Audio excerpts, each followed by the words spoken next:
Well, watch this next interview because I think what's really happening in the world now, the internet is just changing everything.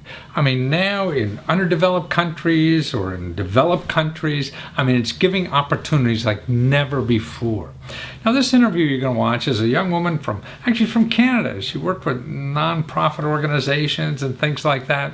And she's now in Ecuador helping women sell their craft jewelry on the internet. I mean, it takes nothing. I mean, World Bank and these big NGOs, which mean nonprofit, non-governmental organizations, spend millions and millions of dollars trying to make life better for these people. And here's an individual who's just going down there. They're making this jewelry anyway, the Ecuador women up in the hills in Ecuador, and they sell it to a few tourists and that's it. Well, she goes down there and creates a website so they could sell to the world. Wow. I mean, when you think of that, we spend millions and millions of dollars, billions probably, going in, and people like the World Bank and spending hundreds of millions of dollars and trying to make the life better or whatever, and it's only one-time thing. Here is something sustainable, teaching them how to use the internet to make money forever. And she's going down there not as a priest or an NGO or whatever, is making money with them. So she's organized, showing how to do, getting the cooperative together of these women who make the jewelry, and she's figuring out how to do it on the internet, and she's on Amazon now and Etsy and whatever. Could you imagine? Okay, these women up in the hills in Ecuador now are selling their products on Amazon, handmade, and making money there instead of waiting for a few tourists who come going to climb their mountain and buy their jewelry. Wow. I mean, isn't that exciting stuff? I mean, that's what we can do. You as an individual or any of us can do this now and teach people how to use this tool. And it takes on, I mean, she's not a computer geek or a marketing expert or anything. She just wants to help people.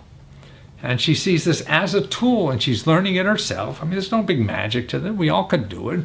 Like when cars first came, we all learned eventually how to drive a car. And man, I'm going to get off that horse, And it becomes easier and easier to do. Right? But now, look at the development that's going on. I mean, I did another story last year about a village up in China on the hills.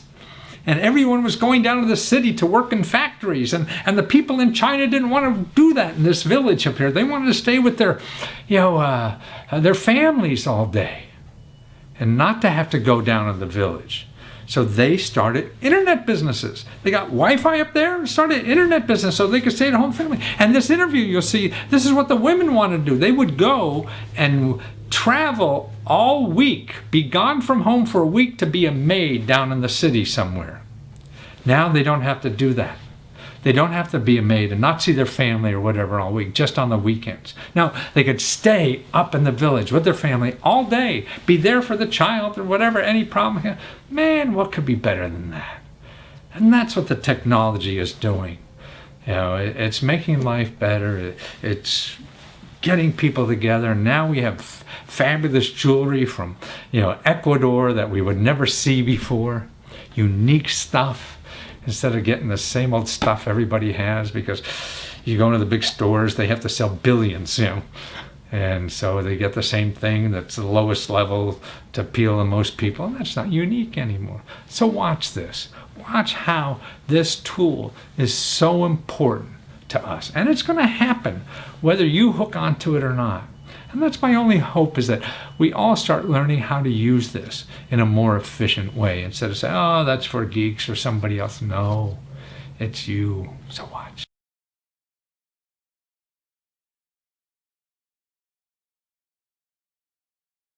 Well, Tracy Krause, Artisans in the Andes. And you're in the Andes, man. You're in Ecuador, up in the mountains somewhere. And you were telling me that the temperature is 70 degrees all year round.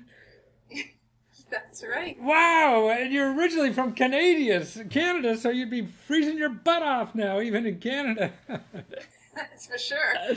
So you're at the equator, and it's only 70 degrees. That's terrific. Boy, I think a flood of people are going to do what you do and go down there. But you really came there to try to do important work and teach the poor about entrepreneuring, aren't you? Yeah, that's our goal is to help move people out of poverty, give them some marketing skills, and sometimes we even help them with English and design work that can work more for a North American or a richer kind of audience. Uh-huh. Well, but it's more importantly, I mean, I think in the middle of nowhere, it sounds to me, I mean, that's an illiterate American talking. So, yeah, up in the mountains, you're creating a market for their artwork all over the world, and because of the internet, right? Exactly, because of the internet. Yeah, what would they be doing otherwise? How would they sell their jewelry if the internet wasn't here? Well, they have been making things for a long time, and they sell to the few tourists that trickle through. But there isn't a big market here. Well, so now you've shown them billions of people that might be interested in, and then so in other words, I guess, I mean, you're going on like Etsy, Amazon, and your own website, which costs very little money to start, right?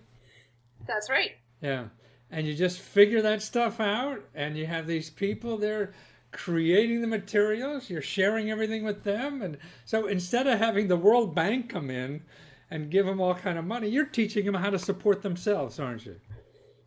Yeah, I think that's actually a really important point. I value, these smaller World Bank things, but it doesn't provide for a lifelong business development. So that's what I'm aiming for, is lifelong business development skills here that can then be passed along to their children, along with the skills that they have already to make the jewelry and the scarves, do the weaving. Yeah. And then somebody else will think of another idea to put on the internet. Hey, they're making jewelry. Why don't we do it with, I don't know, maybe adventure tourism or something, and bring more people down here, right? Maybe. This is an awesome place to be a tourist. It's maybe a little rougher than what you would expect in North America, but there's lots of adventure. Oh, well, God, you got the Amazon. Wow, what could be better than that? I mean, I was down in Costa Rica a few years back with the family, and we had a wonderful time. I mean, out in the jungles and, ripcording or whatever that stuff, and seeing all the volcanoes and the parrots and more colorful birds than I ever thought was available anywhere in the world. Yeah. Yeah, it's amazing, the Amazon. So much variety. But actually, our jewelry comes from the Amazon. Oh. We use nuts, big nuts, about this big. Is that what that is? Wow. It gets sliced and dyed. Really? So wow. It's sustainable. From the Amazon. The nuts just grow on the trees there, and the more that people use things that grow naturally in the Amazon, the less likely they are to cut down the Amazon. I see. Land for farming. Right. So you get nuts next year to sell products instead of eating it once and it's gone, huh? Right. Oh, wow. So they're nuts? I mean, gosh. And do they dye them, or is that natural colors? Or yeah, they dye them. Sometimes they use a natural dye from other nuts and berries that are available here, but quite often they'll just use regular dyes. But they dye them in their homes. Wow.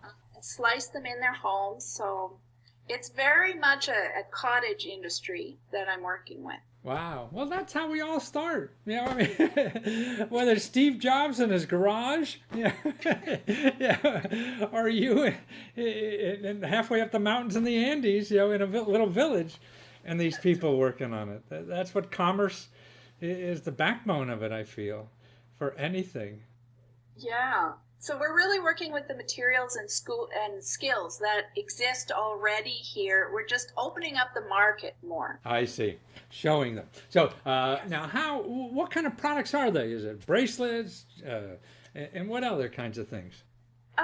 Bracelets, earrings, Oh. and scarves. Oh, scarves. So what is the material they make the scarves out of? The scarves are made with a cotton, and it's all hand woven on a wooden loom. I wish I could show you a Re- picture of how I made it, but Well, we'll show all the websites you got and everything there so people could see that. And how about shipping from there? I mean, does it cost an arm and a leg to send this? oh, well, actually, I work with a fulfillment center in the U.S. in Michigan. Ah, I see. So I send stuff there, and then when people order it on Oh, Etsy or Amazon. Amazon Yeah. or off of my website, I send it from there. So the shipping only takes a couple of days, and it only costs a couple of bucks. Oh, really wonderful. Yeah, Yeah, well, I it's mean, it totally doesn't matter. I buy stuff from China all the time now, and it even comes from China. It's only a couple dollars. I mean, shipping seems to be not the issue anymore, huh? no, no. Oh, well, So you've solved that problem too. So you're down there and you're helping these villagers find sources of income all over the world without having to beg, without having to put your cup in your hand and go to the World Bank or any of these kinds of things. Just to be self-sustaining entrepreneurs in the hills of Ecuador. yeah, the women that we work with are really awesome, and they're really excited about working. And the people who buy our stuff, mostly women, are also really excited to be getting something that's handmade, Right. that's helping other women around, like here in Ecuador. And they love the colors. Ah, well, now I mean your color on your necklace is wonderful, and it seems to me that these women don't have to have an economic development, plan for themselves by going to a bigger city or something, leaving their village. They could grow that village where they are from the internet. That's exactly right. Actually, I work with a little cooperative. There's 6 ladies in the cooperative, and they live in an even tinier village than I live in. There's maybe 200 people that live there. Wow. And before we were working with making jewelry, they actually had to go off to Quito and be maids. I see. Right. That's what I mean. Yeah, so Yes. now they can stay at home with their Right. families and Learn a do skill. things that they feel really is bringing value into the world. Wow. And it's also into their family because they're not going off and sitting on the beltway for 2 hours to get to this maid's job. Right. Well, usually they'd be gone all week and only Wow. on weekends. Wow. Well, see, I mean, what you're doing is just fantastic. And that's why I think capitalism, even though there are limits to it, it's important. I mean, you find something that other people want and you provide them with that. And you have control of it too, instead of being in something that you're taking advantage of. Here you're being able to give more because you love what you're doing. Yeah. And there's only room for growth. Right. The world is growing and your stuff will grow with it. And it's wonderful to meet you and have you there and making us aware of this wonderful jewelry from the Andes, Ecuador. And you go to artsintheandes.com. Right? Absolutely. Wonderful, Tracy. Thank you for doing this work and showing us these lovely gifts that these ladies are making. Take care. It was great to meet you, Matt. All right.